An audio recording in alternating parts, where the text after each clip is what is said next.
저는 오늘 본문의 말씀을 통해서 줄 세우시는 예수님이라는 제목으로 함께 말씀을 나누고자 합니다. 줄 세우시는 예수님, 좀 생소하게 들릴 수가 있습니까? 예수님께서는 왜 어떻게 줄을 세우신다고 하는 것인가는 말씀입니다. 이 세상에서는 줄을 세울 때는 그 원칙이 있습니다. 키 큰 순서대로 혹은 빨리 오는 순서대로, 키 작은 순서대로 이러한 원칙을 갖고 그 줄을 세웁니다.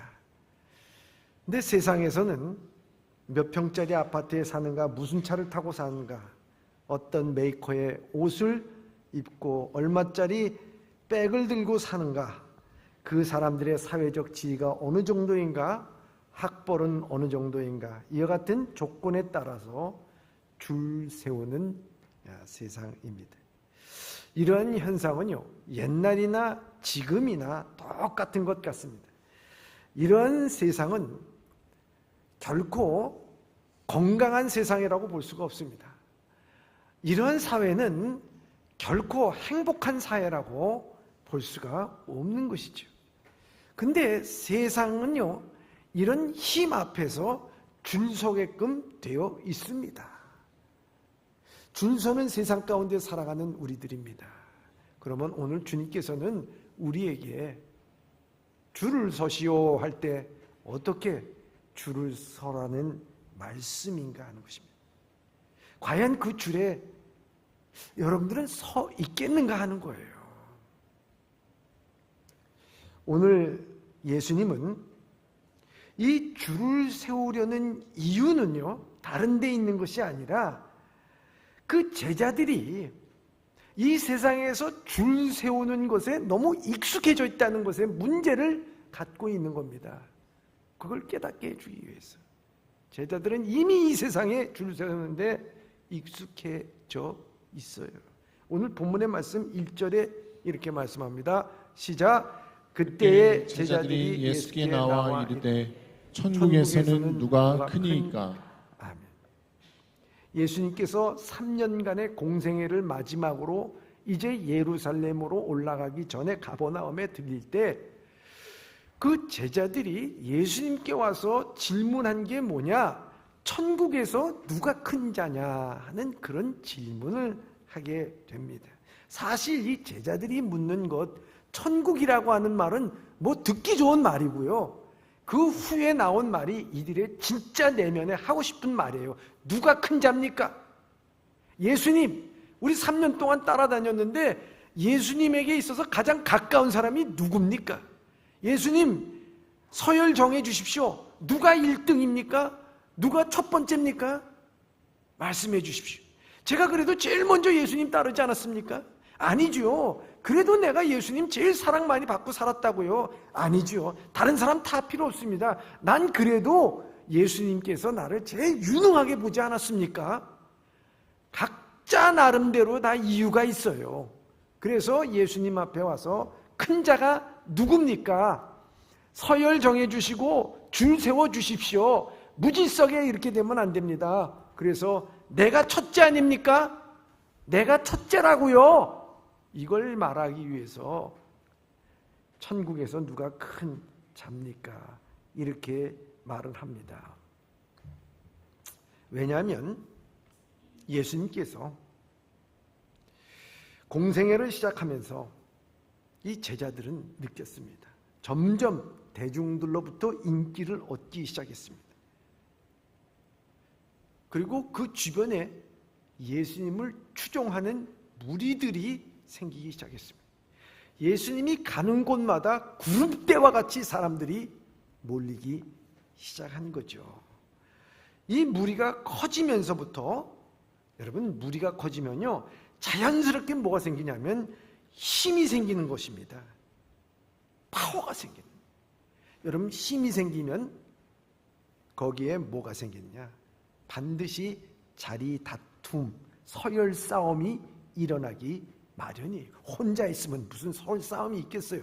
근데 무리를 줘, 서열 싸움이 일어나요. 여러분, 뭘 단체를 만들어 커지기 시작해. 그럼 반드시 거기에서 누가 회장이 되느냐 이거 갖고 싸우게 됩니다.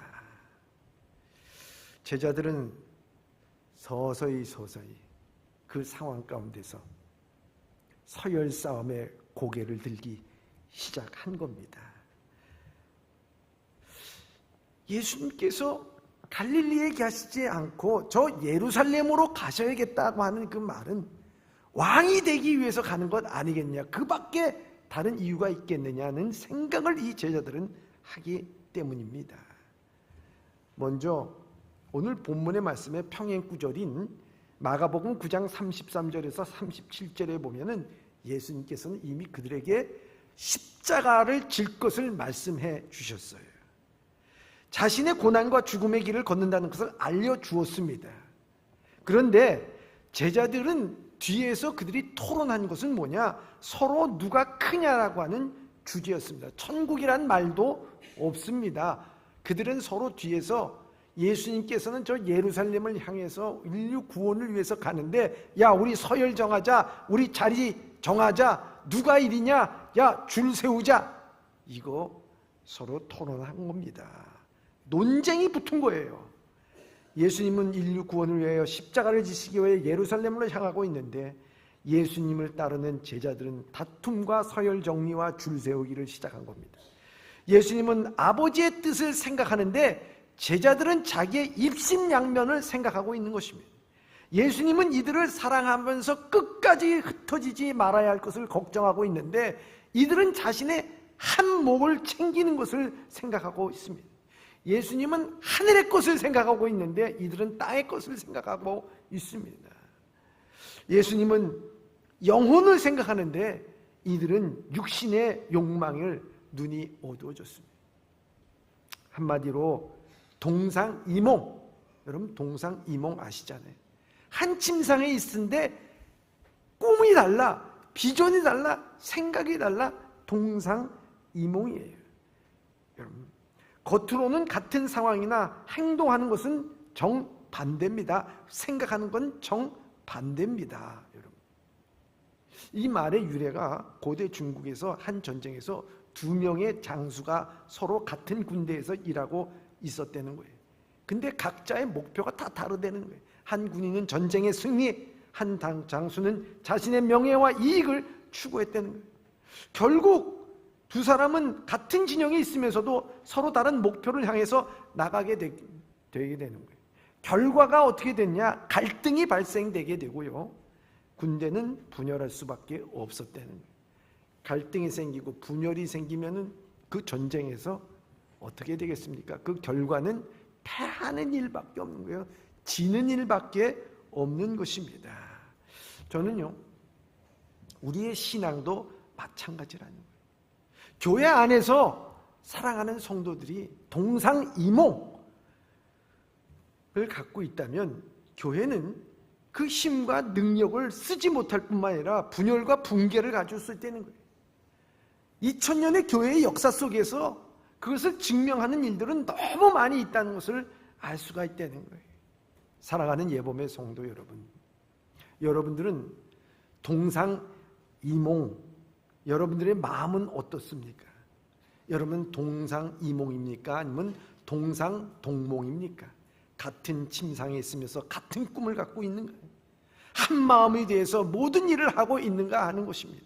그때는요 정말 능력의 삶을 살아가는 것입니다. 저는 온 성도들이 동상동몽으로 같은 마음, 한 마음을 갖고 나가야 될 줄 믿습니다. 이에 예수님의 제자들의 모습을 보면서요 진단을 내리신 거예요. 진단을 내리신 거예요. 예수님께서 직접 말씀하시지 않았지만은 그들이 누가 큰 자입니까? 하는 것을 딱 듣는 순간 이미도 그들 마음 가운데 세속의 눈이 어두고 권력의 눈이 어두고 줄 세우는 그들의 모습을 바라보면서 3년 동안 너희들이 따라다니면서 무엇을 배웠는지 마음이 너무 아팠습니다. 그러면서 그들을 딱 보면서 야 이거 중증에 걸렸구나, 중병에 걸렸구나 진단 내린 겁니다. 중병에 걸린 거예요. 그동안 이적과 기적과 표적을 보고도 너희 마음속에 세속의 권력과 힘과 부귀와 영화가 마음속에 가득한 것을 본 것입니다. 슐라이러 마커라고 하는 그 신학자는요, 진리의 말씀은 변하지 않는다는 거예요. 그래서 텍스트는 변하지 않지만 텍스트의 의미는 변한다는 거예요. 즉 성경은, 이 말씀은 자체는 변하지 않아요. 그런데 시대에 따라서 이 성경 구절의 의미는 새롭게 달라진다는 말씀을 우리에게 해주고 있습니다. 그 받아들이는 사람에 따라서 그 의미가 달라질 수가 있는 거예요. 어떤 사람에게는 긍정적인 말을 했는데도 부정적인 말로 듣고요, 위로의 말을 했는데도 불구하고 자기 잘났다는 말로 듣는 겁니다. 여러분, 예수님의 그 말씀을 그렇게 했음에도 불구하고 제자들은 줄 세우는데 중증이 걸린 거예요. 그 처방을 이렇게 말씀하고 있습니다. 오늘 본문의 말씀 3절의 말씀입니다. 시작. 이르시되 진실로 너희에게 이르노니 너희가 돌이켜 어린아이들과 같이 되지 아니하면 결단코 천국에 들어가지 못하리라. 오늘 이 말씀을 볼 때 우리는 어디에 초점을 맞추냐면 어린아이와 같이 되지 않으면 천국에 들어갈 수 없다. 우린 천국에 들어가느냐 못 들어가느냐에 대한 관심을 갖고 천국이라고 하는 단어에 우리가 초점이 맞출 수가 있는 거예요. 그런데 오늘 이 본문의 말씀에서 참 중요한 것은 뭐냐? 너희가 돌이켜 어린아이와 같이 되지 아니하면, 너희가 어린아이와 같이 어떻게 하지 않으면요, 돌이키지 아니하면, 이런 말씀을 하고 있어요. 할라어에서요, 성경, 신약 성경에 이 돌이키라는 말을 두 가지 단어로 쓰게 됩니다. 하나는 메타노이에, 우리가 쉽게 말하자면 회개예요, 회개. 너 죄에서 돌이켜, 회개하라, 그 말입니다. 또 한 가지는요, 에피스트레포라는 말을 쓰게 돼요. 에피스트레포, 이 말은 다시 말하자면 방향을 바꾸라는 얘기입니다. 방향을 바꾸라, 가던 길을 바꾸라는 것이죠. 방향을 바꾸라는 것입니다. 근데 오늘 이 본문의 말씀에는 무슨 단어를 쓰고 있느냐? 이 에피스트레포, 방향 바꾸라는, 돌이켜 방향 바꾸라는 거예요. 내가 처음 예수님께서 이들을 부를 때에 가졌던 너의 순수하고 육신의 욕망을 내려놓고 나를 따랐던 어린아이와 같이, 내가 처음 너희를 만나서 너희들이 이 진리에 대한 열망을 갖고 내 삶에 대한 그 부족과 죄성을 하나님 앞에 토로하고 순수하게 주님 앞에 나왔던 그 마음, 다시 거기에 마음에 돌이키려는 거죠. 돌이키려는 거죠. 그래서 예수님께서는 진실로 너에게 이르노니 너희가 돌이켜 어린 아이들과 같이 되지 않으면 결단코 천국에 들어가지 못하리라고 말씀하는 거예요. 바울도요, 육신의 소욕대로 살아갈 때는 하나님 나라를 유업으로 얻지 못한다, 이렇게 말씀하고 있어요. 여러분, 아무리 기차가요 빠르고 좋고 안락하고 서비스가 아무리 좋아도요, 내가 부산으로 가는 기차를 탔다 하는데도 아무리 좋은 서비스가 있다 하더라도요, 서울 가는 기차를 타면 우리 아무 것이 아니래, 다 헛된 거래. 방향이 잘못됐는데 어떻게 갈 수가 있겠느냐 하는 거예요. 돌이켜, 즉 방향을 바꾸라는 거예요. 어린아이를 세운 것처럼 가졌던 순수한 마음, 영혼에 대한 목마름, 하나님에 대한 열망, 성결된 삶으로 돌아가려는 그 마음, 어린아이에게서 보고 깨닫기를 원하셨던 주님이라는 거예요. 어쩌면 저는요, 우리가 지금 이 제자들하고 똑같다고 생각이 듭니다. 왜냐하면 오늘 우리는 신앙의 삶을 살지 않고 교회 생활을 하고 있지 않는가 생각합니다. 모이는데 우리의 중점이 있습니다. 점점 교회도 세상하고 똑같구나 하는 생각을 하게 됩니다. 물질이 있어야 하고 좋을 때는 한없이 좋다가도 시기와 질투가 있고 비방과 미움이 있는 곳, 예배에 대한 진정한 필요성을 느끼지 못하고 우리의 마음이 있다면 오늘 제자들에게 말씀하신 것과 똑같은 거죠. 오늘 우리가 세상에서 줄 서는 그러한 모든 마음을 갖고 이 자리에 나와서 세상에 줄 서도 서는 인생을 산다면 주님께서는 오늘 우리에게 아니 저와 여러분들에게 똑같이 말씀하시는 건 아니겠습니까? 세상에 큰 자가 누굽니까? 난 큰 자가 되기 위해서 주님을 믿었어요. 주님 앞에 믿습니다 하며 우리 큰 자가 되게 하여 주시고 부자가 되게 하여 주시고 1등 되게 하여 주시고 앞서 나가게 하여 주시옵시고. 여러분, 우리가 예배에 대해서 진정성과 필요성을 느끼지 못하고 집에서 유튜브로 예배를 드리는 것도 예배라고 하면서 하나님은 어디나 계시지 않는가 하는 식으로 예배를 드립니다. 특별히 코로나19가 있었을 때 그것이 많은 성도들에게 그러한 마음을 줬어요. 그래서 많은 분들이 유튜브로 예배를 드립니다. 물론 건강상의 이유로 인해서 좀 먼 곳에 있기 때문에 할 수 없이 드리지 못하여서 그나마도 유튜브로 온라인으로서 예배를 드린다는 것 이해할 수가 있습니다. 그런데 저는 이런 분들에게 이렇게 묻고 싶습니다. 편의성과 효율성이 중요합니까? 신령과 진정으로 드리는 예배가 중요합니까? 여러분, 그랬을 때 그분들도 온라인으로서 영과 진리로 드릴 수 있다고 주장합니다. 그러면 다시 한번 묻습니다. 예배를 통해서 하나님과 성도들하고 온라인으로서 교제를 나누고 있습니까?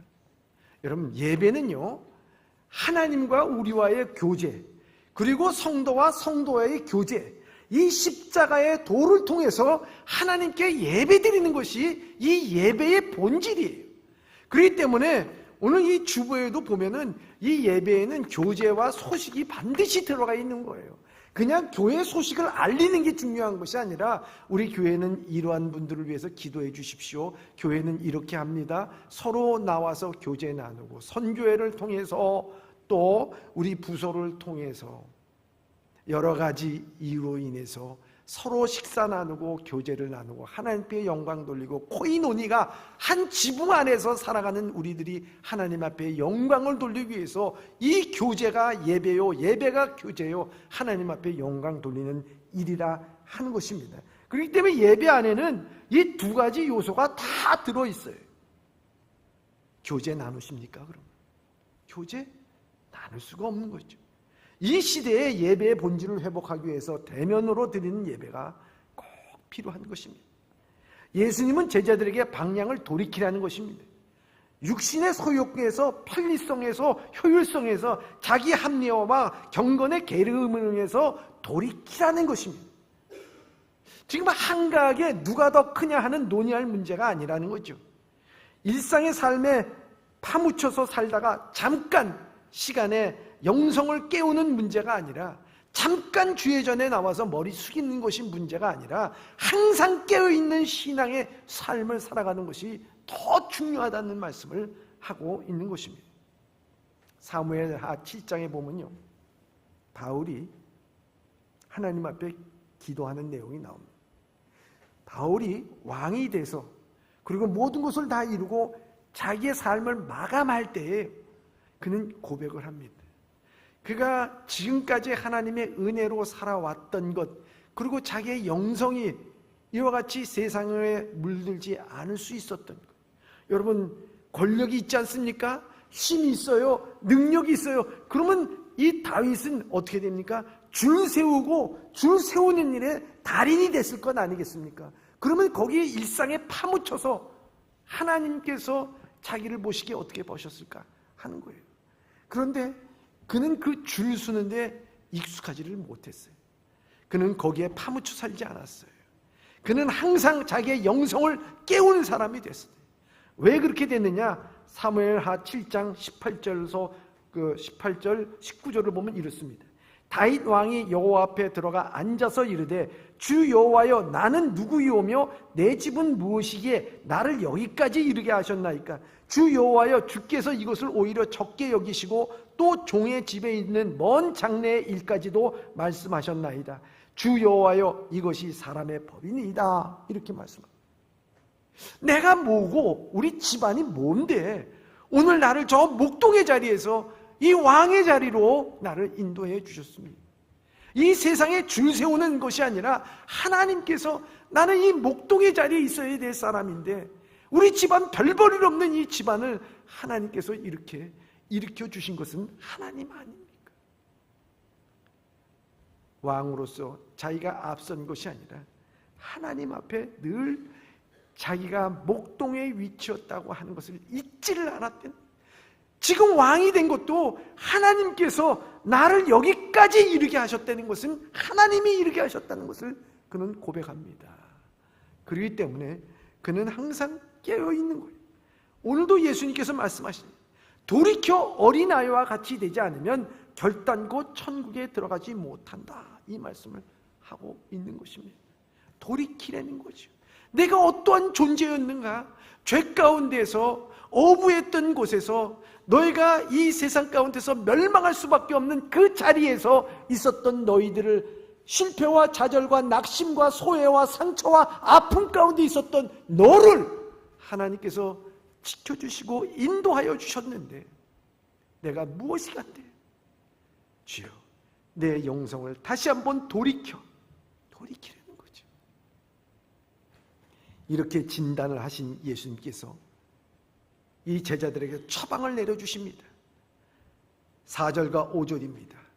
의사가 진단을 했으면 처방을 내려야 하는 것이죠. 예수님께서 처방이 무엇입니까? 4절에서부터 5절까지의 말씀입니다. 시작. 그러므로 누구든지 이 어린아이와 같이 자기를 낮추는 사람이 천국에서 큰 자니라. 또 누구든지 내 이름으로 이런 어린아이 하나를 영접하면 곧 나를 영접함이니. 아멘. 그 당시 이 어린아이들은요, 가장 낮은 자리에 있는 자예요. 사람의 숫자에도 들지 않는 것이 어린 아이였습니다. 여러분, 어린 아이와 같이 되라는 것은요, 그만큼 낮추라는 말입니다. 여러분, 우리가 이 세상 살아가는데 화날 때가 있잖아요. 분노할 때가 있어요. 어떨 때 분노할 때 하면 자기 존재감을 갖다가 인정해주지 않을 때, 자기 존재감을 무시할 때, 뭐 투명인간처럼 취급할 때, 집안에서 투명인간처럼 취급해, 뭘 얘기하면 무시해, 듣지도 않아, 깔보고 업신여기고. 여러분, 이런 걸 당할 때 기분 나빠하지 않을 사람이 어디 있겠습니까? 마음에 상처받지 않을 사람이 어디 있겠어요? 우리 다 상처받아, 힘들어요.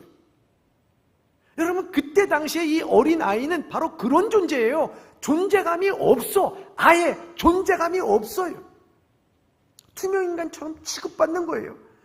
그 어린 아이처럼 낮아지지 않으면 이 말씀을 하는 것은 무엇을 의미하는 것인가? 우리가 잘 알아야 될 것이요, 내 자신을 낮추는 것과 비하하는 것은 전혀 다른 것입니다.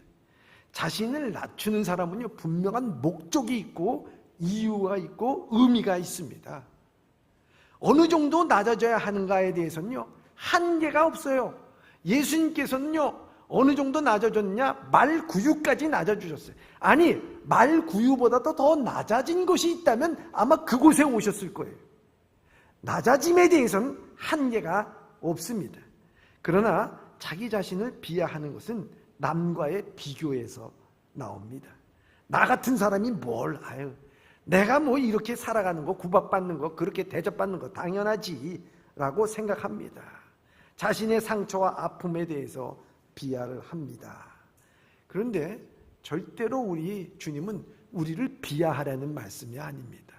낮추라는 말씀입니다. 여러분, 진정으로 자기 자신을 낮출 수 있는 사람, 남에 의해서, 타인에 의해서 자기가 낮춰지는 것이 아니라 내 스스로 낮춰질 수 있는 사람은요, 정말 강한 사람입니다. 여러분, 오른뺨을 때리면 왼뺨을 대라고 합니다. 비하하는 사람은요, 오른뺨을 맞았을 때 어떻게 합니까? 야, 내가 힘이 없어서, 능력이 없어서 내가 오른뺨을 맞는구나, 억울하다.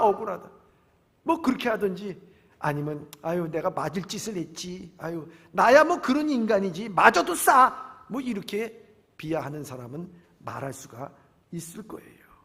그런데요, 여러분, 자기를 낮춘 자는 그렇지 않아요. 내가 맞을 짓을 해서 맞았다고 하는 것이 아닙니다. 내가 맞았어도 내가 너를 미워하지 않겠다는 거예요. 무엇을 의미하느냐? 하나님께서 내 상처 치유하여 주시고 나를 회복시켜 주셔서 주님의 자녀가 됐기 때문에 내가 폭력을 한다 하더라도 나는 그 폭력을 쓰지 않겠습니다. 나는 비폭력적으로 나가도록 하겠습니다. 얼마나 강한 사람입니까? 그 사람이 낮은 사람이에요. 낮아진 사람이에요. 치유된 사람입니다. 회복된 사람입니다. 어린아이와 같이 낮추고 가장 낮은 자가 되어야 된다고, 주님의 준석이는 가장 낮은 자가 되라는 것입니다. 그것은 간단한 거예요. 예수님이 내 앞에 서는 겁니다. 내가 예수님 앞에 서는 것이 아니라 예수님이 내 앞에, 형제가 내 앞에, 자매가 내 앞에 누군가가 앞서겠다고 하면 내 앞에 앞세우는 것입니다. 내가 그렇게 나가는 것이라 하는 것입니다. 마가복음의 평행구절을 보면 명확하게 또한 이렇게 말씀하고 있습니다. 마가복음 9장 35절입니다. 시작. 예수께서 앉으사 12제자를 불러서 이르시되 누구든지 첫째가 되고자 하면 무사람의 끝이 되며 무사람을 섬기는 자가 되어야 하리라 하시고 아멘. 무사람의 끝이 되는 거예요. 무사람의 끝이 되는 거예요. 여러분, 아무도 이 세상에 둘째가 되기를 원치 않는 거예요. 다 첫째가 되기 원해요. 왜 첫째가 되기 원하느냐? 거기에는 존경과 대접을 받기 위한 거예요. 끝에서 되는 사람이 무슨 존경과 사랑을 받겠어요? 이 세상엔 첫째, 공부도 1등, 운동장에서도 1등, 사업에서도 1등, 뭐든지 다 1등, 그냥 1등, 설거지에도 1등, 설거지에 1등이 있는지 저는 모르겠어요. 뭐든지 1등이야. 1등 해야지. 존경과 전도를 해도요 1등 해야죠. 아유, 우리 집사님 너무 잘했어. 존경과 사랑을 받는 거예요. 그래서 다 1등 되네. 2등은 기억하지 않습니다. 세상은 그렇게 됐어요. 치열한 경쟁에서 겨우 살아가는 세상에서 이게 무슨 말인가? 다른 사람들이 좋은 거 다 챙겨갔는데 맨 끝에 서서 야, 어디 자기에게 돌아올 국물에도 있을까 하는 생각. 세상은 꼴찌를 생각해 주지 않는다는 거예요. 2등도 기억하지 않아요.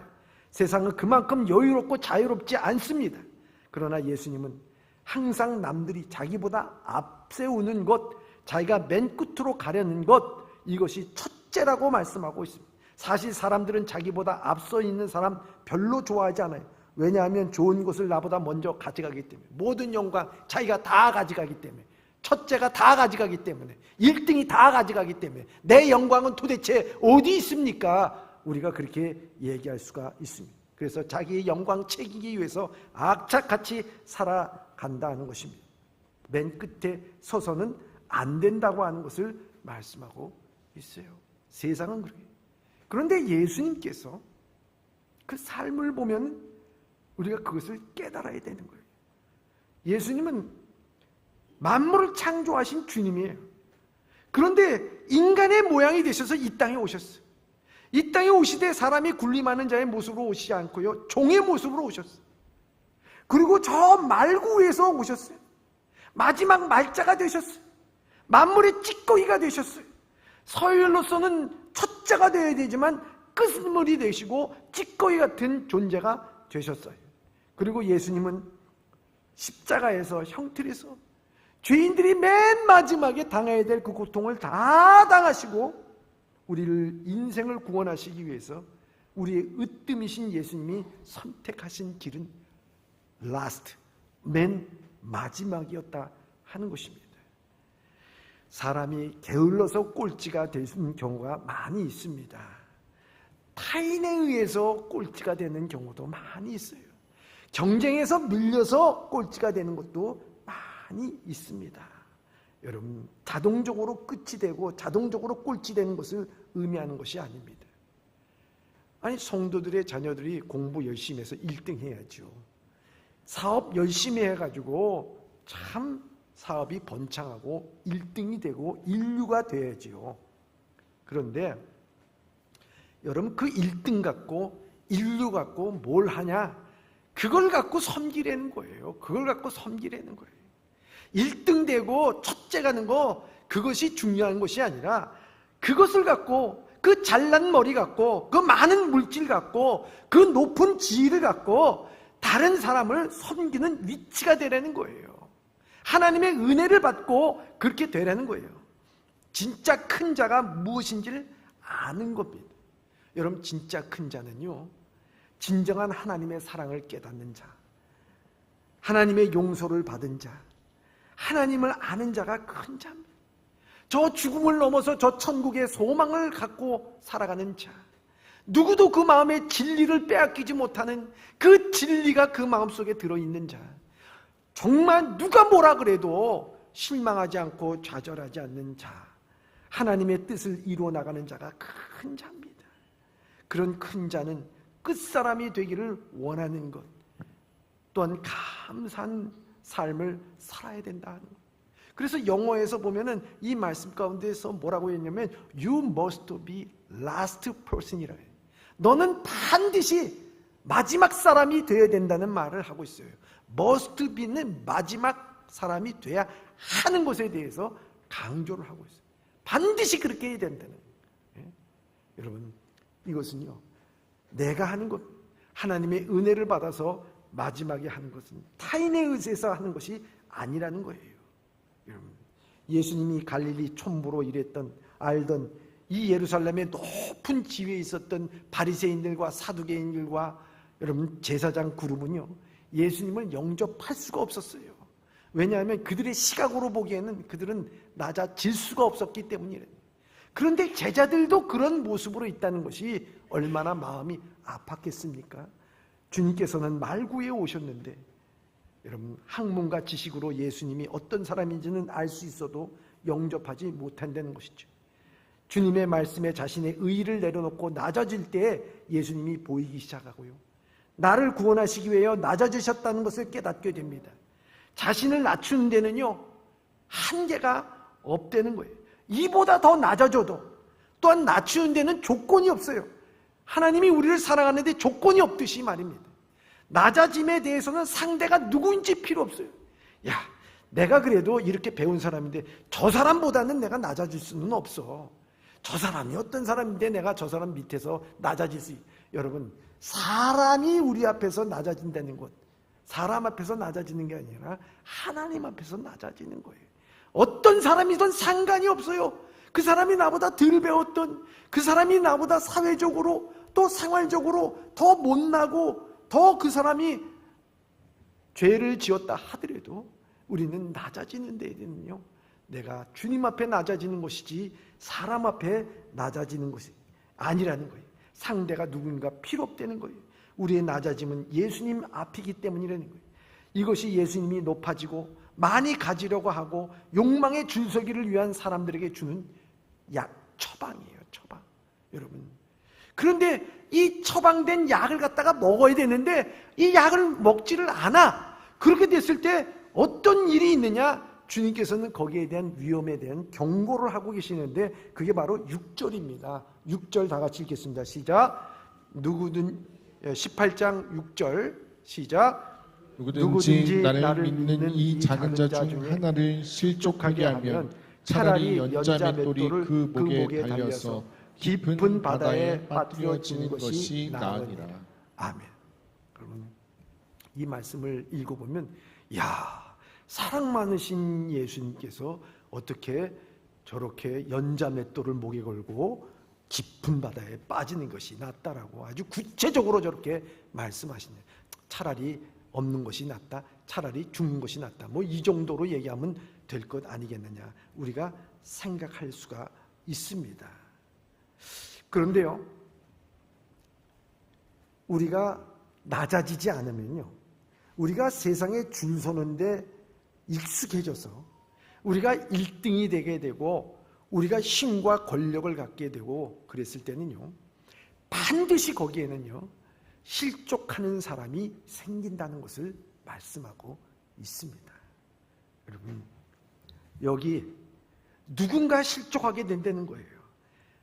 어린아이가 실족하고 작은 자가 실족하게 된다는 거예요. 여기 실족한다는 말이요, 헬라어로 스캔달입니다. 스캔달.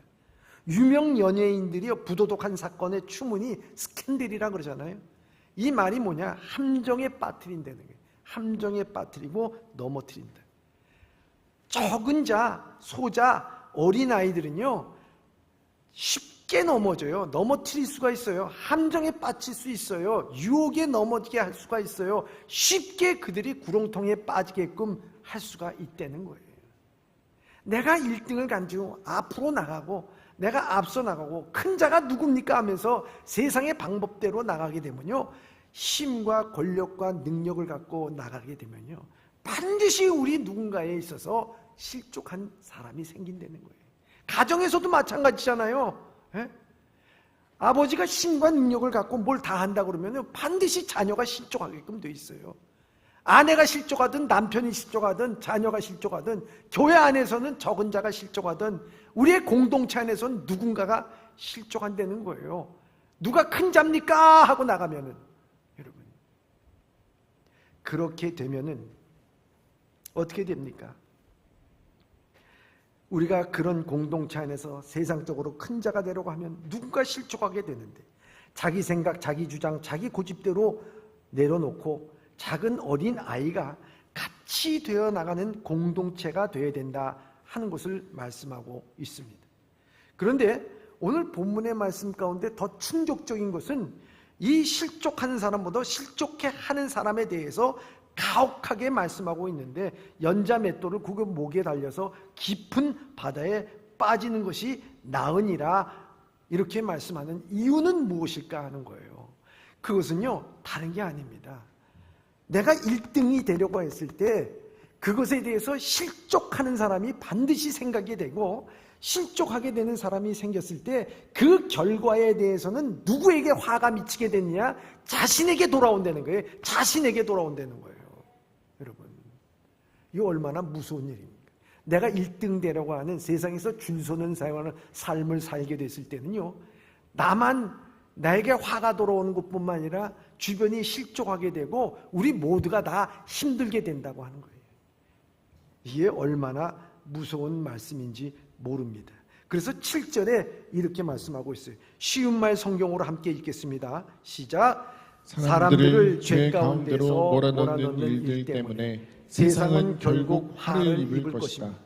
세상에서 그런 일이 없을 수는 없겠지만 남을 죄짓게 하는 그 사람은 큰 벌을 받을 것이다. 아멘. 여러분, 세상은 우리 죄 가운데 몰아놓고 세상은 실족해 하는 일들을 한다는 거예요. 그러나 너희들은 돌이켜서 그렇게 하지 말아야 돼. 천국에 누가 큰 자입니까? 우리가 어떻게 세상 가운데서 큰 자리를 하나 차지할 겁니까? 예수 그리스도를 앞세워서 나는 사업에 성공해야 되고 믿음이라고 하는 것에 포장해가지고 우리 자녀가 학교에 잘 들어가야 되고 공부 잘해서 1등 해야 되고, 예수님을 이용해서 너희들이 하고자 하는 세상의 줄서기로 나가지 말라는 얘기예요. 예수님을 앞세우라는 얘기입니다. 하나님의 나라를 위해서 살라는 거예요. 주님의 뜻대로 살라 그러는 거예요. 거기에 줄 서라는 거예요. 그러려면 낮아지고 어린 아이와 같지 아니하면 안 된다고 하는 것입니다. 만일 그렇지 않고 계속해서 주님을 따르면서도 이 제자들과 같이 누가 큰 자입니까? 교회 안에서 누가 더 영향력이 있는 사람입니까?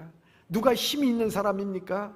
가정에서도 누가 더 힘이 있느냐? 세상에서도 누가 더 힘이 있느냐? 거기에 줄을 서게 되고 그 줄 서게 되는 것에 대해서 우리가 함께 동참한다 그러면 여러분, 거기는 반드시 실족하는 사람들이 생기게 되고 그 실족으로 말미암아 그 화는 내게 미치게 될 뿐만 아니라 거기에는 무너지게 된다는 거죠.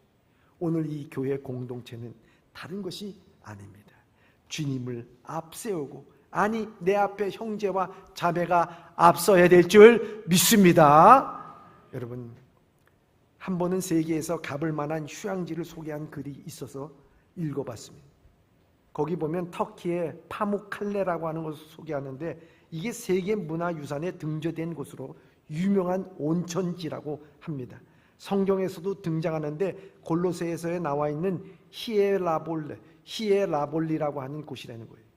이 관광지에 전도자 빌립 집사가 순교한 더 유명한 곳입니다. 그런데 이곳이 유명한 곳은 이 온천 때문에 유명한 곳이 아니라 거기에 네크로폴리스라고 하는 공동묘지가 있다는 거예요. 공동묘지. 근데 공동묘지가 다 어디 곳에나 있지 않습니까? 근데 그 공동묘지에 유명한 것이 그 공동묘지 입구에 글이 쓰여져 있는데 사람들은 그 글을 보면서 늘 자기 자신을 돌아본다는 거예요. 그 글이 뭐냐? 그 글은 다른 것이 아닙니다. 그 글에는 나 어제 너와 같았으나 너 내일 나와 같으리라. 이 글이 있다는 거예요. 그렇지 않습니까? 나 어제 너같이 지금 그 자리에 서서 이 비석을 바라봤었어. 나 어제 너같이 그렇게 온천장에 가고 너같이 그저 세상에서 내가 다인 줄 알고 살았어. 그런데 너 내일 나같이 되는 거야. 이 무덤에 있는 거야. 여러분 생각해 보십시다. 너나 나나 다 하나님 앞에서 도토리 키재기예요. 우리 모두 다 죽음 앞에서 다 같습니다. 그러나 영생을 소유한 우리들은 이 땅에 살면서 육신의 소욕대로 큰 자가 누구냐 하는 것이 중요한 것이 아니라 어린아이와 같이 자기의 존재감이 드러나지 않는다 하더라도 내가 예수 그리스도의 은혜로 인해서 오른밤을 떼면 왼밤을 대면서 하나님 감사합니다. 주의 은혜로 살겠습니다 하면서 그 은혜와 감격스러운 삶을 살아갈 때 오늘 우리 교회가, 우리의 가정이, 우리가 사는 사회가 하나님의 은혜로서 소망된 삶을 살아기를 주님의 이름으로 축원합니다.